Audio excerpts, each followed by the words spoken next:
این پادکست قسمت اول از سری پادکست های مربوط به رضا شاهه. در این اپیزود به تاریخ اجتماعی دوران قاجار میپردازیم. یعنی میخوایم بدونیم در زمان قاجار مردم چه وضعیتی دارن و به چه کاری مشغولن. پس از اون درباره انقلاب مشروطه صحبت میکنیم، جنگ جهانی، وقایع بعد از اون و تاثیراتش بر ایران. سپس مقدمات قدرت گرفتن رضا شاه رو بررسی میکنیم و بعد به کارنامه پادشاهیش میپردازیم. یعنی میشه حدوداً 5 تا اپیزود. سلام، من یلدام و اینجا خلاصه گوست. خوش اومدید به اپیزود اول.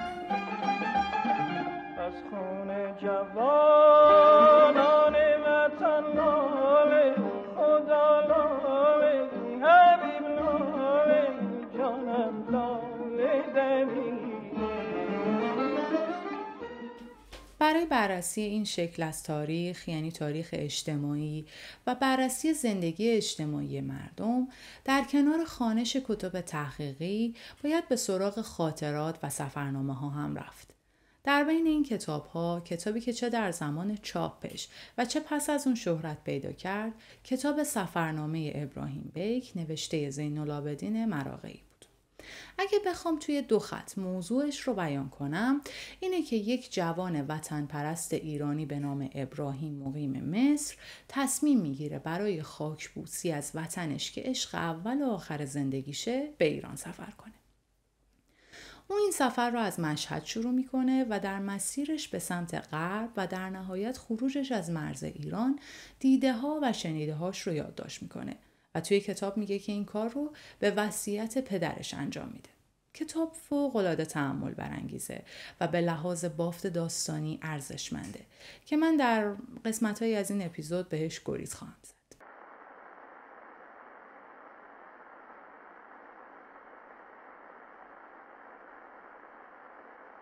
تصویر اتو کشیده و زیبای زنان و مردان و در کل مردم در زمان قاجار که در فیلم ها و سریال ها میبینیم درست نیست و از واقعیت تاریخی دوره. حالا اینکه چه سیاستی پشت این داستان هست که میخوان قالبی رو به غلط یا دروغ در ذهن مخاطب نهادینه کنن، یا اینکه این بیشتر برمیگرده به ایجاد جاذبه بصری برای مخاطب، برای چشم نواز بودن صحنه ها، ما از جزئیاتش خبر نداریم.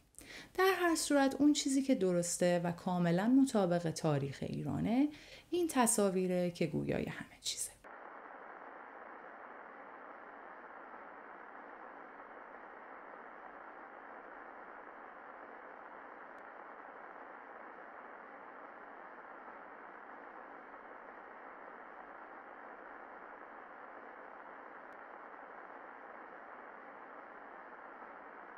جامعه عامی و بیسواد ایرانی بیشتر به دهقانی و کشاورزی و دامداری مشغولن، اما عموم مردم که جمعیت زیادی رو هم تشکیل میدن درگیر یک بیکاری عمومی هستن. بیکاری نه به اون معنا که شغلی وجود نداره که حتما اون هم مد نظر هست، اما در اینجا موضوع عدم وجود هیچ گونه فعالیت مهم برای عموم مردمه.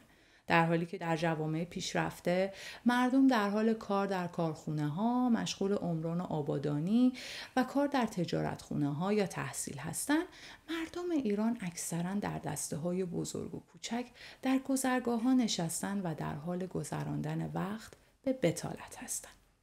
به این موضوع در کتاب سیاحتنامه ابراهیم بیک هم بسیار اشاره شده.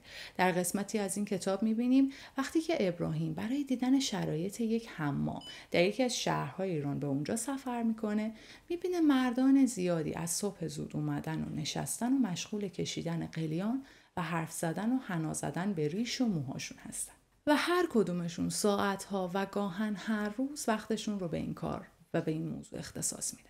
یا در جای دیگه مردم به گشت و گذار در طبیعت و خوشگذرانی مشغولند و هیچ کس دغدغه آبادانی کشورش رو نداره و زمان بدون داشتن هدف خاصی و بدون داشتن هیچ گونه فعالیت مهمی میگذره و میگذره.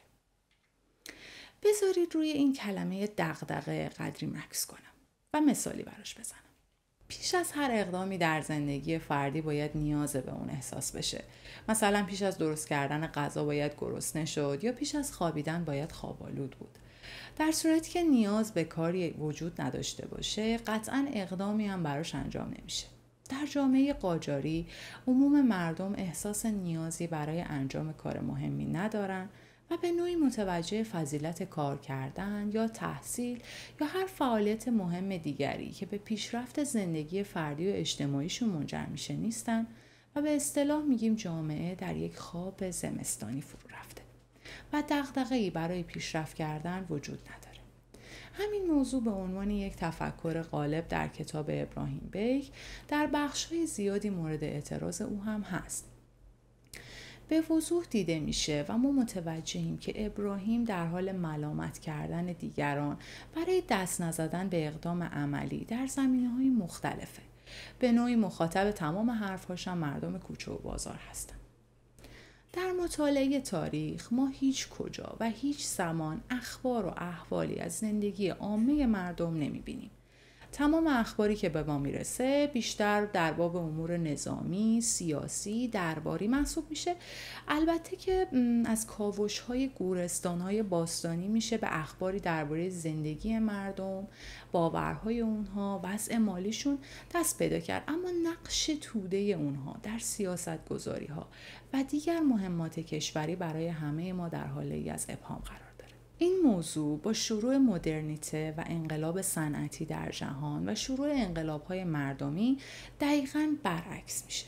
این بار این توده مردم هستن که بر اساس خواست خودشون سیاست‌ها رو تغییر میدن، تبدیل به بازوهای اجرایی میشن و باورها و افکار اونهاست که شکست‌ها و پیروزی‌ها رو میسازه. سیاستگزاران بزرگ جهان خیلی وقته که میدونن برای داشتن مملکتی آباد باید مردمی آگاه ساخت. اما برگردیم به جامعه ایرانی در زمان قاجار. همه ما میدونیم در جامعه‌ای که بیکاری عمومی وجود داشته باشه و دغدغه‌ای هم برای رفعش نباشه، رشد فضایل اخلاقی متوقف میشه و مردم به کارهای بیهوده و گاهی بزهکاری رو میارن. یکی از معضلاتی که جامعه ایرانی باهاش دست به گریبانه مسئله اعتیاد اکثر مردم ایران به مصرف تریاک که نه تنها حکومت بلکه قدرت‌های خارجی هم به همه‌گیری اون موضوع دامن میزنن. مصرف تریاک در قهوه‌خانه‌ها و دیگر مکان‌های عمومی در دوران قاجار مجاز بوده و در هر کجای ایران دست دست جوانان و مردان و زنان رو می‌بینیم که در حال مصرف تریاک هستند. دولت در این دوره تریاک رایگان به قهوه‌چی‌ها میداده و در مقابل اون سوخته اون رو از قهوه‌چی‌ها می‌خریده. قهوه‌چیان بین راهی بر این اساس موظف بودن که میزان مشخصی سوخته تریاک رو در هفته تحویل بدن، وگرنه دولت جلوی کارشون رو میگرفته. مصرف تریاک به صورت خوراکی در زمان صفویه بین مردم ایران رایج شده، اما در زمان قاجار به کشیدن به جای خوردن تغییر نوع مصرف میده. در دوره قاجار کشت گسترده خشخاش به منظور صادرات آغاز شد، اما به دلیل نبودن قانون منع مصرف و عدم رسیدگی به این موضوع تقریبا هر ایرانی که میتونست از عهده خرج اون بر بیاد حداقل روزی یک بار تریاک مصرف میکرده. البته که قیمت تریاک ارزان بوده و در دسترس همگان قرار داشته و بیشتر خودکشی هایی که در دوران قاجار صورت میگرفته به وسیله تریاک اتفاق میافتاده. در ادوار مختلف تاریخ ایران رد پای خرافه‌گرایی در جوامع انسانی به خوبی دیده میشه. تمایل انسان به دانستن اسرار مگو و خبر گرفتن از آینده نیامده و آگاهی پیدا کردن از خوب یا بد بودن عاقبت کارهاست که وسوسه بهره‌گیری از جادو و ورد و طلسم رو ایجاد میکنه. در ایران روزگار قاجار گرایش به خرافات و بهره‌گیری از طلسم‌ها گسترده و عمومی بوده. توسل به چنین روش‌هایی بیشتر عملی زنانه تعریف می‌شده، حتی بین زنان اشراف و دربار هم وجود داشته. در این دوران علوم نجوم و ستاره شناسی جاشون رو به طالع‌بینی میدن و تفکر و تأمل در قرآن جاش رو با دعانویسی عوض میکنه. و همچنین امر مهمی مثل پزشکی در چنبره‌ای از خرافات به زوال و نابودی میره، به طوری که بیشتر طبیب‌های رایج برای درمان مریض‌هاشون از طلسم و جادو بهره می‌بردن. بگذارید چند مثال بامزه از این خرافات براتون بزنم. مثلا مردم باور داشتن اگر دم خرگوش رو زیر بالش کودکی بذاری خوابش راحت میشه، یا اگر چشم و استخوان گرگ رو به بازوی طفلی ببندی جرأت پیدا میکنه. بدیهیه که با پذیرش گسترش عقاید خرافی در جامعه قاجاری، رمالی و دعانویسی شغل پر رونق و پردرآمدی محسوب می شده و رمالان و دعانویسان مورد اقبال عامه مردم قرار می گرفتن. استخاره هم در ایران عصر قاجاری به شیوه‌های مختلف انجام می شده و به شدت رایج بوده، تا جایی که گفته میشه محمد علی شاه برای به توپ بستن مجلس استخاره کرده و خوب هم اومده. حتی طبیبان هم برای دادن یا ندادن دارو به مریض استخاره می گرفتن. بسیاری از مردم معتقد بودند که بهشت جای اغنیا نیست و مسلمانی که لباس و تنش آلوده به جانورانی مانند شپش نباشه به بهشت راه پیدا نمی‌کنه. همین باورها و دیدگاه‌های خرافی میان عامه مردم دستگاه حکومت و روحانیون بوده که در زمینه بهداشت و درمان مهمترین مانع رسیدن به جامعه سالم در عهد قاجاریه که خواسته و ناخواسته به گریبان مردم چنگ انداخته و هر ساله با شیوع بیماری‌های مختلف مصری و غیر مصری جان مردم رو می‌گرفته. عده‌ای هم با اعتقاد به دخالت نداشتن در امر تعجیل و تأخیر در مرگ هر چیزی رو خواست خدا می‌دونستن و به این دلیل هیچ کوششی برای بهبود اوضاع انجام نمی‌دادن. در کتاب سیاحتنامه ابراهیم بیگ، ابراهیم در جایی با مردی روبرو میشه که کودکان خودش رو بر اثر آبله دست داده. وقتی ازش میپرسه این بیماری چند نفر دیگر رو تو روستای تو از بین برده، میگه بین 600 تا 800 بچه دیگه تلف شده. در حالی که در اون زمان آبله کوبی یک کار رایج برای تمام کودکان بوده. در کشورهای جهان مردم این کار رو خیلی وقت بوده که انجام میدادن، اما مردم و روحانیون و البته حکومت قاجار با این باورهای خرافی هیچگاه اصراری به این کار نداشتن. در جایی خوندم هنگامی که آنفولانزا تهران رو در بر گرفته بوده و به کاخ سلطنتی هم راه پیدا کرده بوده و چند نفر از درباریان رو به کام مرگ کشونده بوده، ناصرالدین شاه به این بیماری مبتلا میشه. بعد از اینکه بهبود پیدا میکنه، زمانی که به عیادتش میرن، الماس دریای نور رو از جیبش در میاره و میگه به دلیل اینکه همراه داشتن الماس باعث تقویت مزاج میشه، اون رو در جیب خودم گذاشتم. فرهنگ غم‌زنی هم در اعضای سید الشهدا یکی از همین باورهای خرافی در دوره قاجاره. مردم از این کار برای نشون دادن پایبندی خودشون به شرع و ارادتشون به اهل بیت استفاده می‌کردن. باری شمردن عقاید خرافی قاجاری تمومی نداره و سر درازی داره. برگردیم به بحث. در جشن‌ها و مراسم‌های ایرانیان مرد و زن جدای از هم مراسم رو برگزار می‌کنن. به همین دلیل پسران جوانی بودند که به رقاصی و مجلسگردانی مراسم‌های مردانه مشغول می‌شدند و اکثر مردان برای مرتفع کردن نیاز جنسی از اونها بهره مند می‌شدند. گرایش به همجنس، یا بهتر بگم گرایش رابطه بین مرد با مرد، در ادوار مختلف تاریخ ایران به وضوح دیده می شده. در دوران صفویه، ایلخانان مغول، حتی رابطه بین محمود غزنوی و غلامش ایاز هم نمونه ای از این دست هستند. در دربار ناصری هم در دوران قاجار چند باری از رابطه شخص ناصرالدین شاه با پسر بچه های کم سن و سال صحبت شده. به این موضوع در کتاب سیاحتنامه ابراهیم بیگ هم اشاره کوتاهی شده و از مردم اون خطه به عنوان قوم لوط یاد کرده. به این کار در زمان قاجار شاهد بازی هم میگفتن. ریچارد برتون، شرقشناس انگلیسی اگر اسمش رو درست بگم، میگه که این موضوع در زمان قاجار تا مغز استخوان ایرانیان رسیده بوده و از سنین کودکی به دلیل وجود محدودیت‌های مذهبی و سختگیری‌ها آغاز می‌شده. اما در هر صورت این موضوع به شدت توسط دین اسلام تقبیح میشه، اما خب کاری هم برای جلوگیری از اون صورت نمی‌گرفته.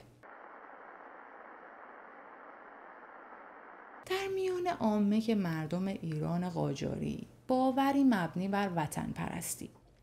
عشق به وطن و عشق به پرچم رایج نیست.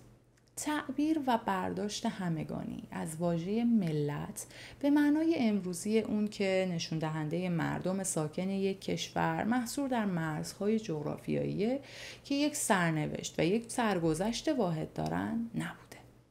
برداشت عمومی از واژه ملت در واقع برداشتی دینی بوده بر مبنای نظر علمای اسلام که اونها جمعیت مردم مسلمانی رو که بیشتر بر اساس باورهای مذهبی در دسته‌ها و گروه‌های مختلف قرار دارن رو ملت میگفتن. نمادهای رایج ملی نیستن، همگی مذهبی و اسلامی هستن و پیروان دیگر ادیان در این گروه به اصطلاح ملت جایی ندارن.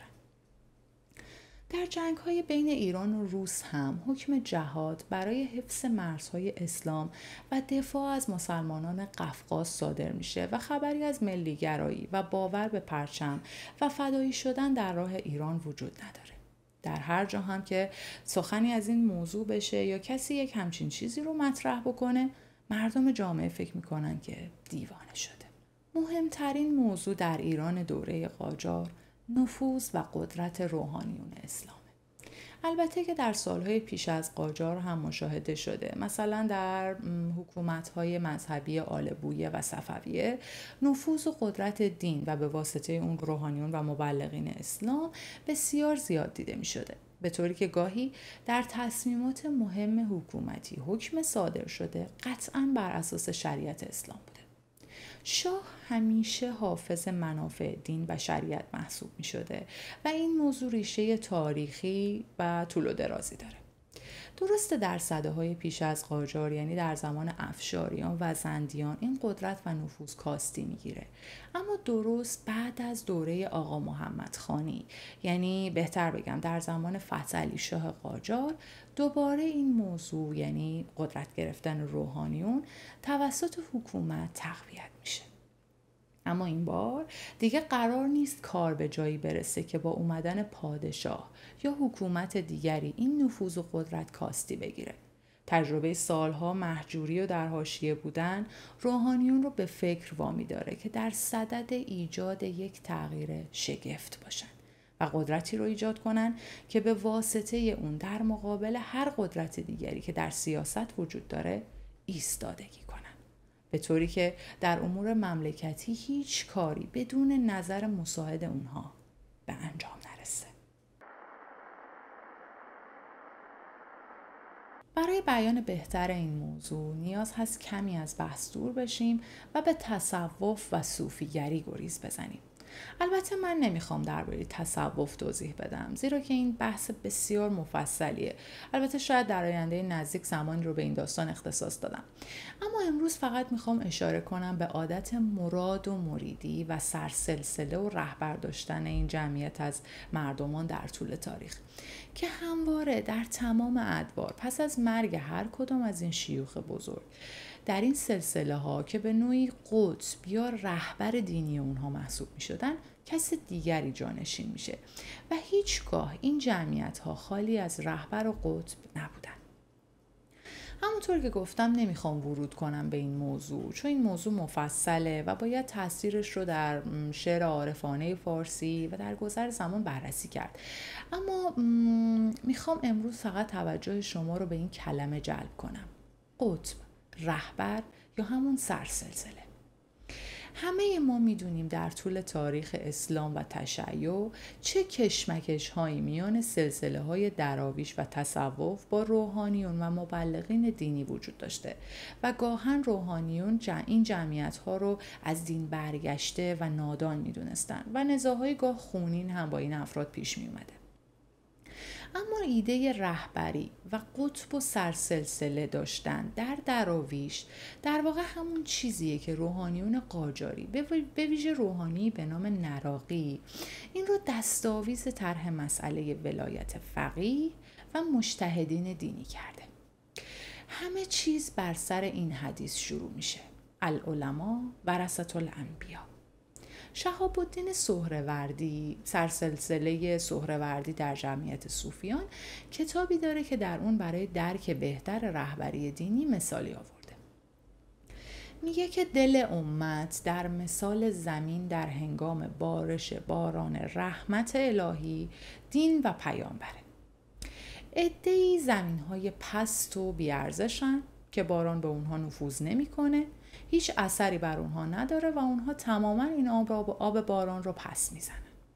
عده‌ای هم مانند حوضچه ها عمل میکنن، به طوری که آب به درون اونها نفوذ نمیکنه و تنها اونها رو جمع آوری میکنن و مردم میتونن از این آب بهره مند بشن، که در واقع این همون عالمان تفسیر هستن و مردم میتونن برای امور مختلفشون از اونها پرسجو کنن. عده‌ای هم آب باران رو جذب میکنن و تماما به درون خودشون میکشن. این همون تزکیه نفس و در واقع تغییر ماهیت درونی بر اساس آموزه های دینیه.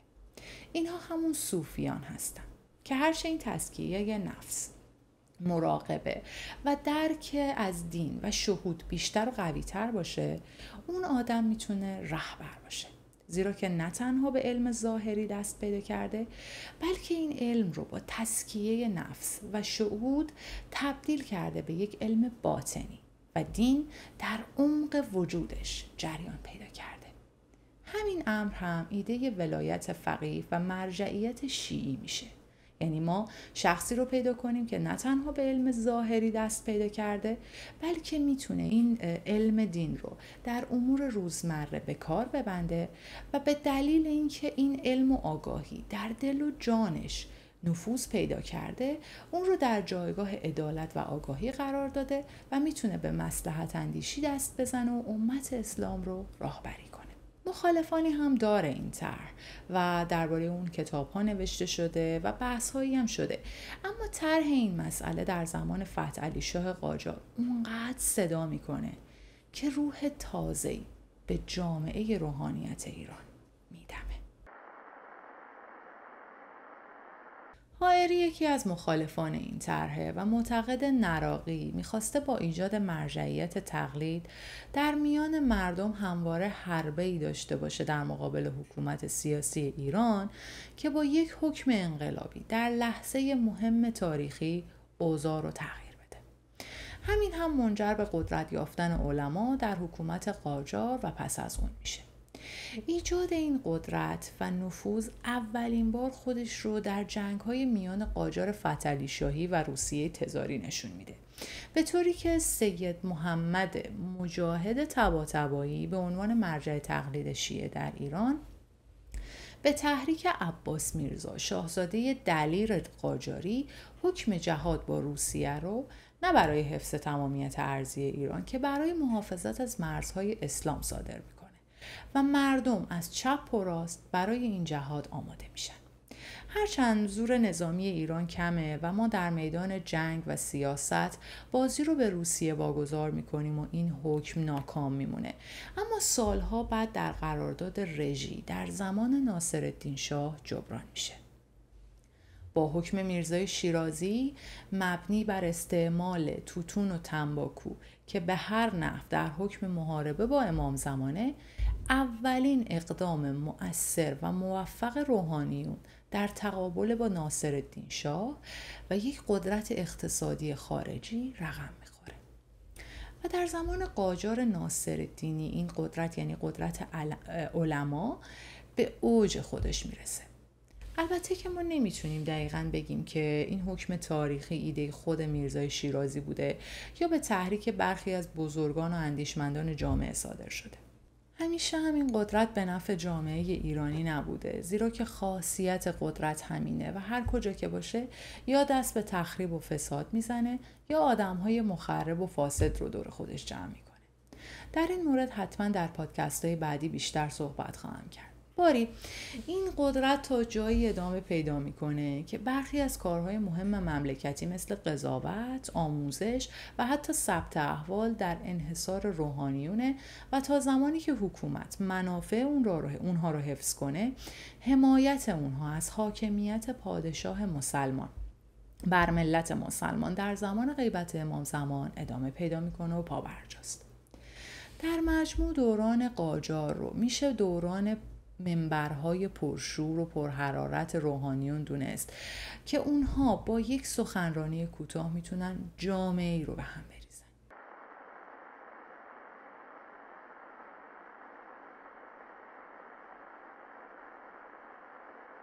این نکته رو هم بد نیست ذکر کنم که در میان روحانیون بر اساس طبقه اجتماعی و اقتصادی و میزان نفوذ اونها در میان رجال دولتی و البته علم و آگاهی اونها به امور دینی طبقاتی وجود داشته. در بالاترین رتبه روحانیون درباری هستند که دارای املاک خصوصی، خدم و حشم بودن و سبک زندگیشون با طبقه به اصطلاح اعیان و اشراف خیلی فرقی نداشته. حتی دارای قشون‌های شخصی هم بودن. در میان روحانیونی بودن که نه به اندازه دسته اول صاحب نفوذ هستن و نه اونقدر املاک و مستقلات دارن، اما منبرهای گرم و شاکران فراوانی دارن که همین هم باعث می شده امورات زندگی سخت نباشه. در دسته پایین‌تر روحانیون مکتبی وجود دارن که عمده درآمدشون رو از موقوفات و خیرات دریافت میکنن و به واسطه سواد خوندن و نوشتنی که دارن در مکتب خونه ها تدریس میکنن یا با نوشتن نامه برای مردمی که درخواست داشتن امورات زندگیشون رو میگذرونن.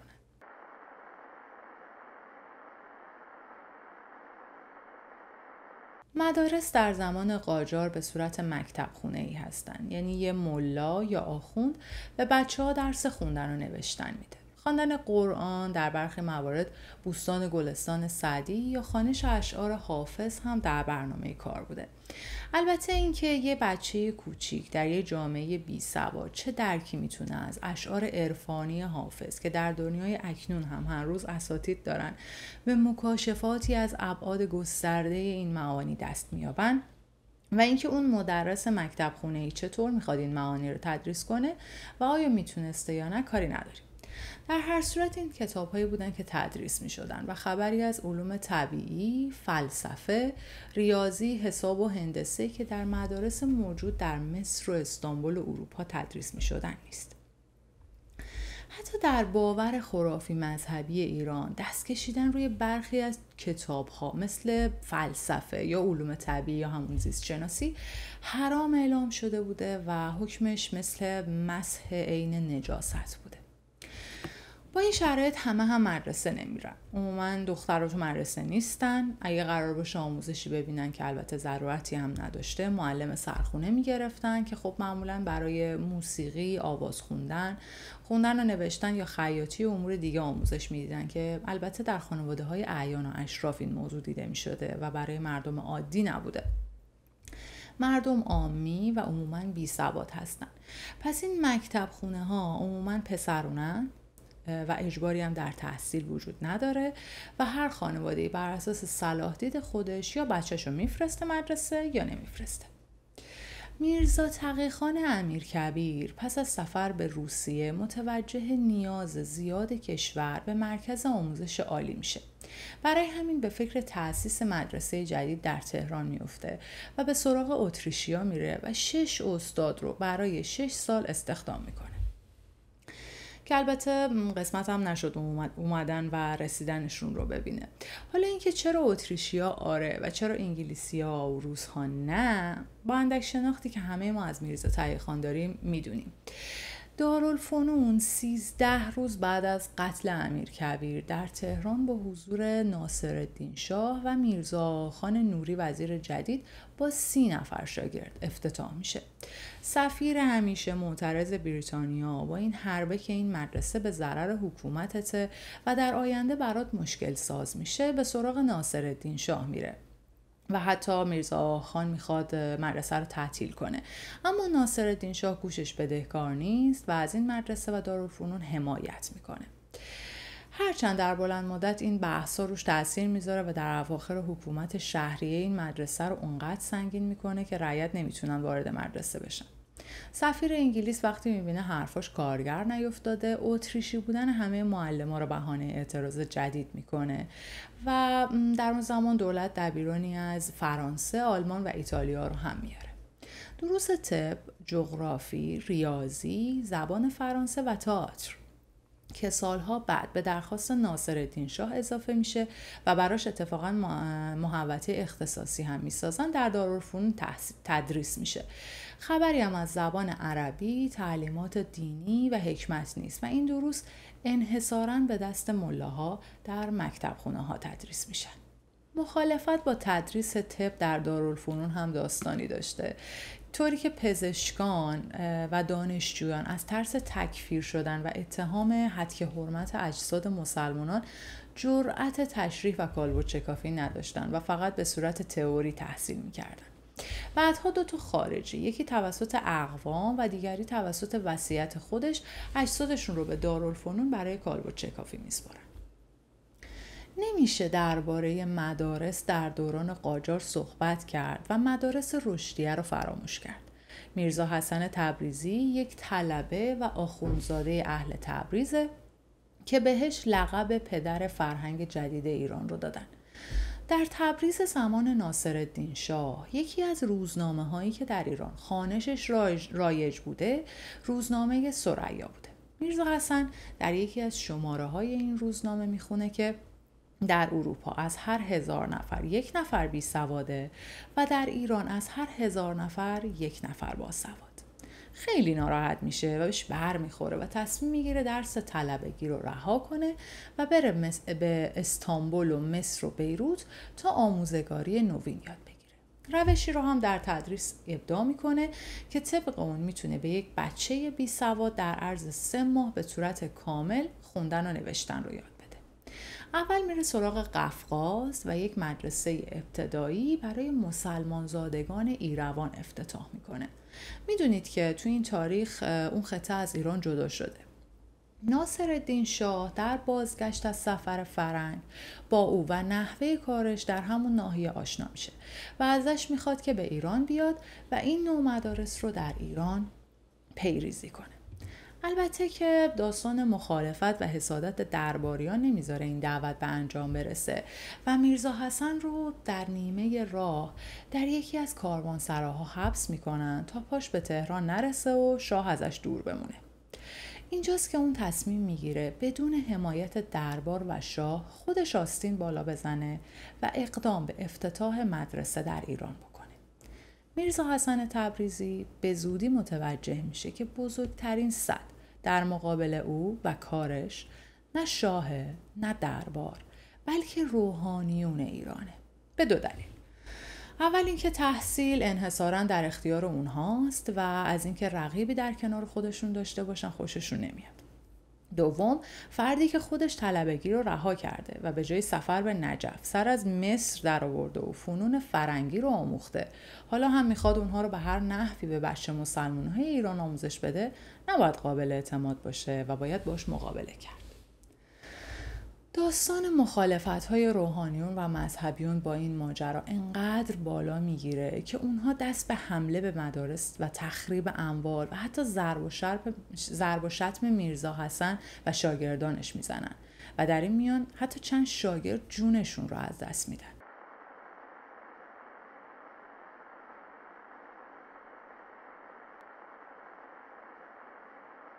میرزا حسن توسط روحانیون عالی رتبه بر منبرها تکفیر میشه، طوری که حتی بهش اجازه ورود به ابنیه مقدس مثل حرم امام رضا در مشهد رو نمیدن و اون مجبور میشه زیارتش رو در خیابان‌های مجاور حرم انجام بده.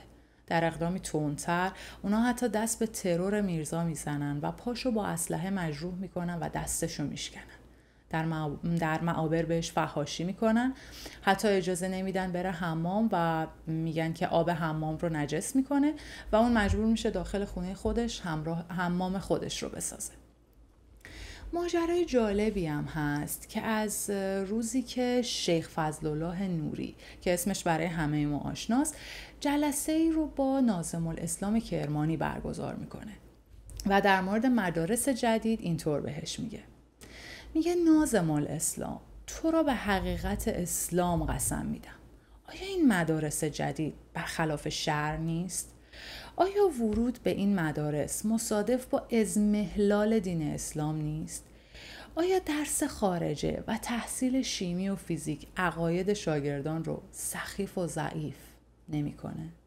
البته حمایت از میرزا حسن در دوره صدارت امین‌الدوله در زمان پادشاهی مظفرالدین شاه انجام میشه، طوری که روایت شده وقتی امین‌الدوله برای سرکشی از مدارس اون به یکی از اونها سر میزنه، اشک میریزه و در عجبه که ایرانیان سالهاست از این استعداد استفاده نکردن و چطور این مدرس توانا رو مردم و مذهبیون تکفیر میکنن و 1000 تومان هم به مدرسه کمک مالی، که خب خیلی اون زمان کار عجیبی بوده و در مخیله هیچ کس نمی گنجیده که کسی بخواد بابت یک چنین چیزی، یعنی بابت مدرسه، کمک مالی بفرسته.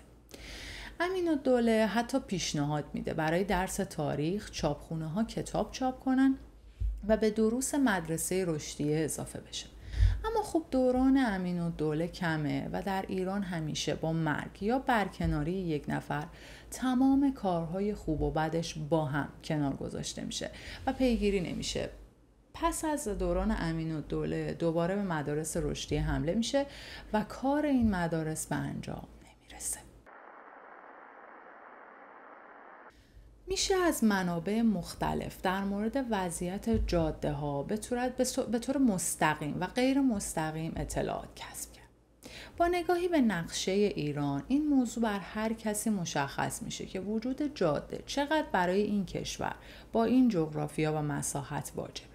از کویرهای پهناور تا کوهستانهای غیرقابل دسترس و دره‌ها و قله‌های صعب العبور برمیاد که این کشور بدون وجود جاده‌های مهم و فراوان نمیتونه برای یک حکومت مرکزی یک مملکت واقعی و یک پارچه باشه.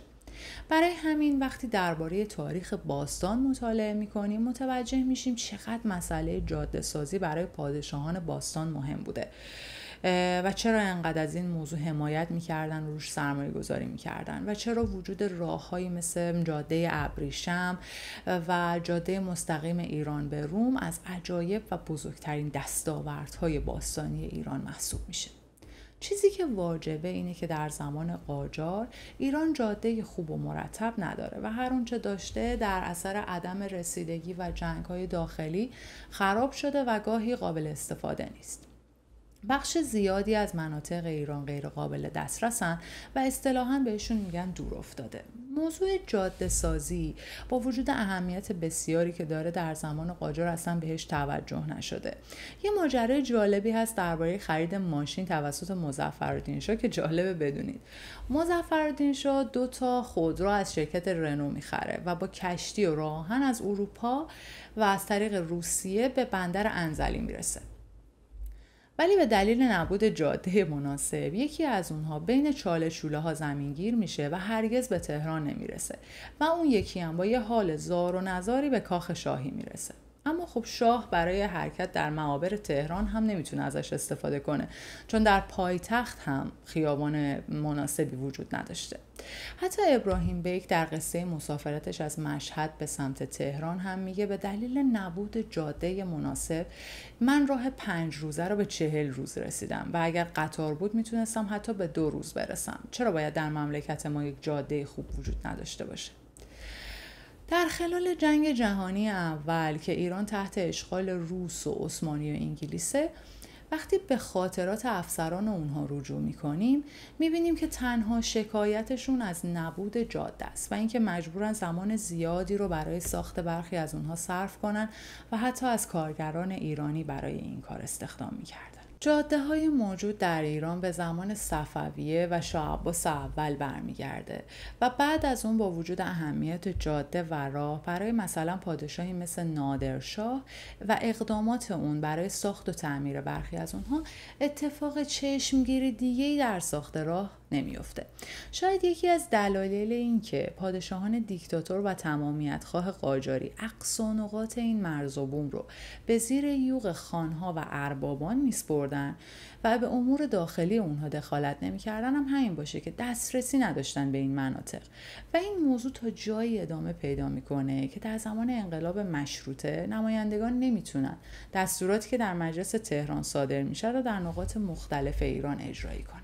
زیرا که هنوز هم موضوع نبود جاده بزرگترین مسئله کشور بوده. این در حالیه که در کشورهای بزرگ و کوچیک دنیا اونها دارای چندین خط راه آهن، حتی تراموای داخل شهری و جاده‌های مختلف ماشین رو هستن. به دلیل نبود سرشماری و یا اداره ثبت احوال تا پیش از حکومت رضاشاه در ایران اطلاع دقیقی از تعداد جمعیت ایران در زمان قاجار وجود نداره، اما برخی گمان زنی ها این عدد رو بین 15 تا 20 میلیون نفر تخمین میزنه.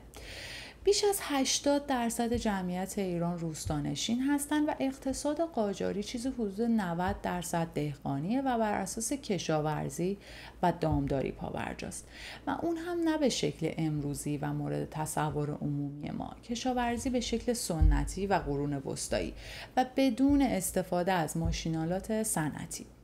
درآمد بر مالیات هم که از طریق کشاورزان همه ساله به اربابان و یا حاکمان ولایات پرداخت می شده، از طریق اونها به تهران ارسال می شده. مناطق آذربایجان، فارس، خراسان، گیلان و اصفهان از مناطق پردرآمد ایران در زمینه کشاورزی و دامداری محسوب میشن. صنایع دستی و قالیبافی در ایران در کنار بازرگانی و تجارت محدود به اقتصاد قاجاری کمک میکنه، اما خبری از کارخانه‌های بزرگ تولیدی یا تجارتخانه‌های بزرگ نیست و از هیچ کدام از این اعمالی که نام برده شد درآمد آنچنانی به جامعه تزریق نمیشه که بتونه منجر به رفاه عمومی بشه. سیاستمداران ایرانی در زمان قاجار هم عموماً دارای نظریات اقتصادی خاصی نیستند و کاری برای بهبود گسترش همون فعالیت‌های رایج هم انجام نمیشه. از دیرباز کشاورزی ایرانیان تحت شرایط خاص جوی سرزمین خودشون قرار داره. در دوران قاجاری با هر بار تغییر در فصول کمباران یا در مواجهه با آفت‌های کشاورزی و دامی حمایتی از هیچ کدوم از این بخش‌ها نمیشه. حتی در دریافت مالیات هم به آثار مخرب اونها در روند برداشت محصول توجه نمیشه و مبلغ مالیات بدون در نظر گرفتن هر چیزی به صورت ثابت هر ساله دریافت می شده. یک ماجرای عجیب از تفاوت رفتار دولت ایران و دولت روس در زمان حمله ملخ‌ها به زمین‌های کشاورزی قوچان و مناطقی که تحت قرارداد آخال از ایران جدا شدن و به روسیه پیوستن وجود داره. فاصله قوچان و این ناحیه فقط یک کوهه و در حمله ملخ‌ها هر دو خطه آسیب می‌بینن. در ناحیه تحت نظر روسیه به محض پخش شدن خبر ملخ‌ها دولت سربازاش رو به منطقه میفرسته تا با ایجاد آتش ملخ‌ها رو مهار کنن. بعد از اون بین مردم جار میزنن که دولت بابت یک مقدار مشخص ملخ مرده بهایی رو پرداخت میکنه. بنابراین چیزی حدود 5000 کارگر راهی این مناطق میشن تا به شکار ملخ‌ها برن. بعد از این مهار هم یک هیئت برای نظارت اوضاع میرن و به کشاورزانی که آسیب دیدن وام تعلق میگیره و در مالیات هم بر اساس میزان خسارت وارده به اونها تخفیف قائل میشن. اما در قوچان نه تنها برای مهار ملخ‌ها اقدامی صورت نمیگیره، بلکه مامورین مالیات در موعد مقرر برای دریافت مالیات میرن و وقتی میبینن نمیتونن پولی بگیرن چیزی حدود 50 تا 60 تا کشاورز رو تیرباران میکنن. مابقی هم از ترس به مرز ترکمنستان فرار میکنن تا دختران جوانشون رو که چیزی حدود 250 نفر بودن به ترکمانان بفروشن و پول جور کنن برای مالیات. این دختران که بعدها به دختران قوچان معروف میشن تبدیل میشن به بزرگترین تراژدی قرن. صنعت در ایران به اون شکل وجود نداره و با وجود اینکه در جهان خارج از ایران سالهاست طبقه کارگر یکی از طبقات جامعه انسانیه و جمعیت بسیار زیادی رو هم در بر داره و حتی در برخی از این کشورها دست به اقدامات و انقلاب‌های بزرگ زده و قوانین جدیدی رو در جهان برای حمایت از طبقه خودشون وضع کردن و در برخی موارد حکومت‌ها رو به دست دارن. اما ایران از تمام این حرف‌ها و حدیث‌ها بدوره. در سالهای پایانی قاجار یعنی در زمان احمدشاه تعداد کل کارخانجات ایران 20 است و فقط 5 تاشون بیشتر از 50 تا کارگر دارن. با توجه به شرایطی که پیشتر ذکر شد دور از ذهن نیست که بدونیم ایران قاجاری درگیر یک فقر بزرگه. فقری که دامنگیر هر دو طرف دولت و ملت ایرانه. نبود صنعت و تجارت، نبود نیروی متخصص داخلی، نبود جاده و دست به گریبان بودن جامعه با انواع بیماری‌ها و هزاران دلیل دیگه به این فقر عمومی دامن میزنه و هر روز قافیه رو برای دولت و ملت ایران تنگ‌تر میکنه. حتی اوضاع بعد از کشف نفت هم بهتر نمیشه و در بازه‌های مختلف زمانی ما دولت ایران رو در حالت نیمه ورشکسته میبینیم. راهی که دولت برای بحران این کاستی ها پیدا کرده دادن امتیازهای مختلف به دولت های مثلا روس و انگلیسه. البته که این امتیازها گاهی مستقیما به دولت ها داده نمی شدن، بلکه برخی شرکت های خصوصی هم در گرفتن این امتیازها از دولت ایران با هم رقابت دارن. دولت امتیازهایی رو قبول میکنه که دربار رو مستقیما به پول میرسونه و این پول هم نه تنها در جهت بهبود اوضاع استفاده نمیشه، بلکه گاهی در سفرهای مختلف به باد میره.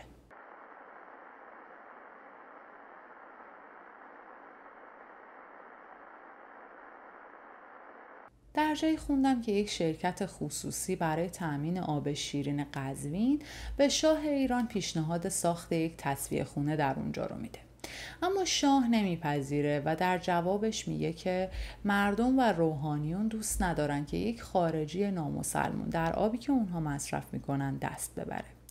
دولت ایران در جنگ جهانی اول بارها برای گرفتن وام به دولت آمریکا در ازای وثیقه گذاشتن جواهرات ملی ایران که بیشتر اونها رو نادرشاه از جنگ‌های هندوستان کسب کرده درخواست میده و از خیریه‌های آمریکایی مساعده دریافت میکنه. اما خب این پولها کم هستند و مشکلات ایران زیاد. قبلا بهش اشاره کوتاهی کردم که یکی از معضلات جامعه قاجاری بیماری‌ها هستند. ریشه بسیاری از بیماری‌هایی که جامعه با اونها سر و کله میزنه نبود بهداشت عمومی و نبود فرهنگ بهداشتیه. آب خزینه‌ای که به اصطلاح کور محسوب می شده و به تایید علمای شرع پاک بوده ماه‌ها عوض نمی شده و همواره بوی بد و رنگ بدی داشته. حتی ابراهیم بیک در سفرش به مشهد یک بار به حمام میره و بعد از اون که از اونجا برمیگرده به ملازمانش میگه که آب سماور رو گرم کنن تا مجدد داخل حیاط دوش بگیره، چون بعد از این استحمام احساس میکرده که تمیز نشده و اتفاقا کثیف‌تر شده و تصمیم میگیره که تا آخرین روز مسافرتش در ایران به حمام نره. نبود یک مرکز درمانی خوب و سالم برای مردم، نبود نیروی پزشکی متخصص و کافی در تمام شهرها باعث میشه تمام بیماری ها نه تنها ریشه‌کن نشن بلکه هر روز بیشتر بشن. یکی از اون بیماری ها جذامه. در پی یک باور قدیمی جذام بیماری فقره، زیرا که فقر اقتصادی سبب فقر آموزش میشه و به ویژه آموزش‌های بهداشتی و همچنین فقر اقتصادی که سبب سوء تغذیه میشه و بر اثر اون مقاومت بدن در مقابل میکروب‌ها کاهش پیدا میکنه. جذام در ابتدای پیدایش در باور خرافی مردم عذابی از جانب خداوند محسوب می شده، اما با کشف راه درمانش این باور کم کم رنگ می بازه. اما در جامعه عامی ایران در زمان قاجار این باور همچنان وجود داره و کسی که مبتلا به این بیماری میشه از خانواده و دوستان و شهر و روستای خودش طرد میشه و در بیابانهای اطراف مجبور به زیست حیوانی میشه. این در حالیه که اگر ایران دارای یک مرکز درمانی خوب می بود و در روزهای اولیه این بیماری میشد بهش رسیدگی کرد، درمانش رو به راحتی میشد شروع کرد و از یک فاجعه انسانی میشد جلوگیری کرد. در باور عمومی مردم واکسیناسیون برای بیماری‌های مختلف به خاطر اینکه یک رسم فرنگی محسوب می‌شده غیر مفید بوده و هیچ خیریتی درش وجود نداشته و به قول علمای شرع هر رسم فرنگی حرامه.